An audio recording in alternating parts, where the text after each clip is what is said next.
Halo, perkenalkan nama saya Rayhan Sihombing, NIM 18030630, mata kuliah Aneka Ternak dan Satwa Harapan, dosen Ibu Tati Widianasari, SPTMP. Nomor 1, pertanyaan yang pertama adalah jenis ternak jangkrik yang banyak diternakan di Indonesia, yaitu diantaranya ada 3, yakni 1 jenis jangkrik galung, kemudian yang kedua jenis jangkrik seliring, dan yang ketiga jangkrik alam. Kemudian yang kedua dengan soalnya pakan jangkrik dan kandungan nutrisinya. Pakan jangkrik biasanya adalah fur ayam yang mengandung 20 sampai 23% protein, dan biasanya pakan jangkrik juga diberikan sayur-sayuran seperti kacang panjang yang mengandung banyak air agar jangkrik tidak minum lagi. Dan biasanya jangkrik memang tidak minum dengan media air. Kemudian untuk kuda, yaitu biasanya diberikan rumput seperti rumput gajah mini, kemudian jagung dan penambahan konsentrat. Kemudian yang nomor 3 adalah menurut saya jika pendapatan dari peternak dan dari hasil ternak itu sesuai, karena bisa memenuhi kebutuhan dari peternakan atau keluarga peternak itu sendiri. Kemudian untuk nomor 4, yang perlu diperbaiki dari video yang saya review adalah dengan menambahkan manajemen kandang, manajemen kesehatan, manajemen pakan, dan juga manajemen pemasaran. Dan untuk jawaban nomor 5, biasanya kuda ditempatkan di kandang individu karena lebih dapat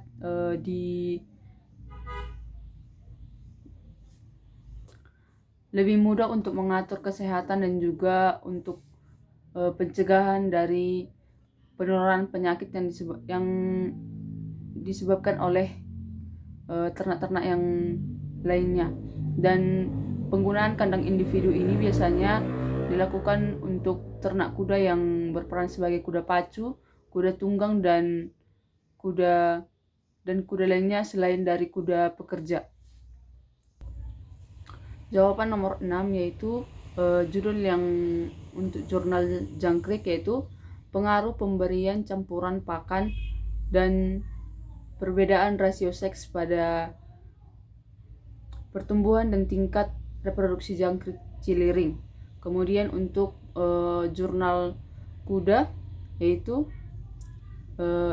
pengaruh campuran feses sapi potong dan feses kuda pada pengomposan terhadap kualitas kompos yang akan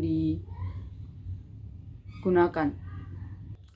Sumber jurnal untuk jurnal kuda yaitu Al-Kauniyah, jurnal biologi. Sedangkan sumber jurnal dari jurnal jangkrik adalah Jurnal Ilmu-Ilmu Peternakan 2013. Jawaban nomor 7,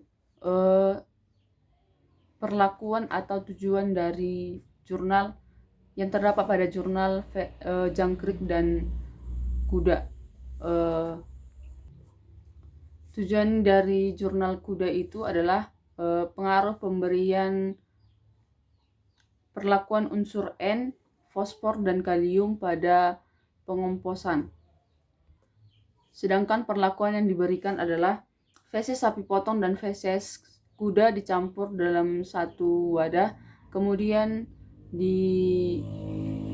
dengan rasio volume pemberiannya itu 0,5 meter kubik berbanding dengan 0,5 meter kubik. Kemudian kompos ini dibiarkan atau ditutup pada jangka waktu 35 hari.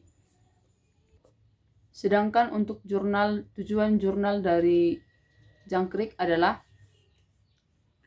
untuk mengetahui pengaruh pemberian pakan dengan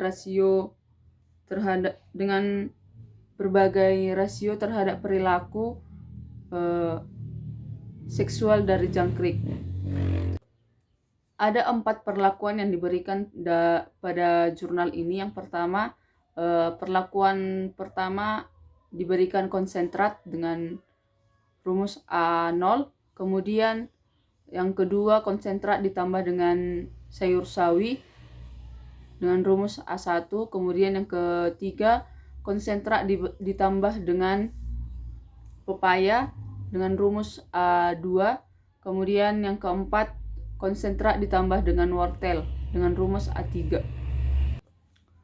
Untuk jawaban nomor 8, hasil dan kesimpulan yang didapat dari kedua jurnal tersebut adalah untuk jurnal jangkrik, perlakuan yang paling disukai oleh jangkrik itu sendiri adalah perlakuan dengan rumus A1, yaitu konsentrat ditambah dengan sayur sawi.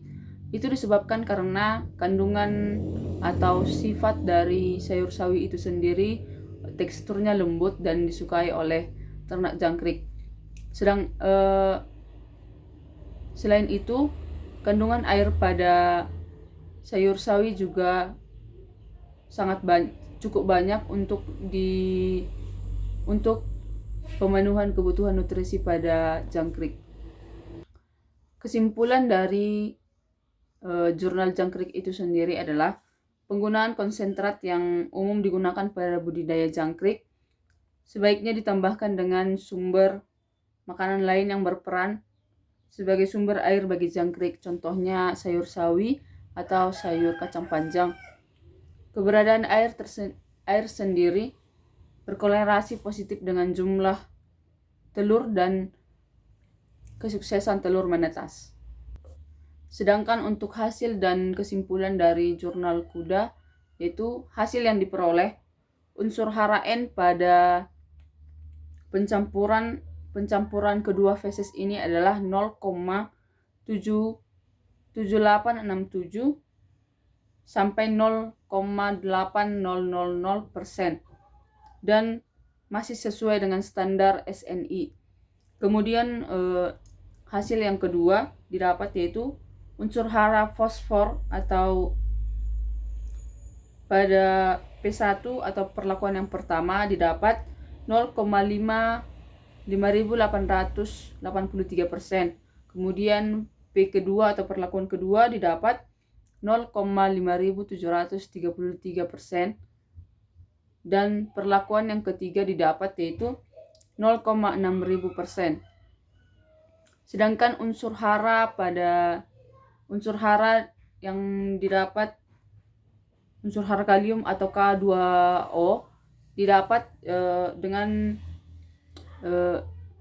yang hasil paling rendah, yaitu didapat oleh P2 dengan hasil 0,5633%. Kemudian disusul dengan P1 dengan hasil 0,5733%, dan yang paling tinggi adalah di P3 yaitu 0,5833%. Sedangkan kesimpulan yang didapat dari jurnal kuda tersebut adalah hasil pencampuran dari feses sapi potong dan feses kuda tidak berpengaruh nyata terhadap kualitas kompos yang didapat. Demikian hasil ujian saya pada hari ini. Terima kasih dan maaf bila ada kata-kata yang kurang. Terima kasih.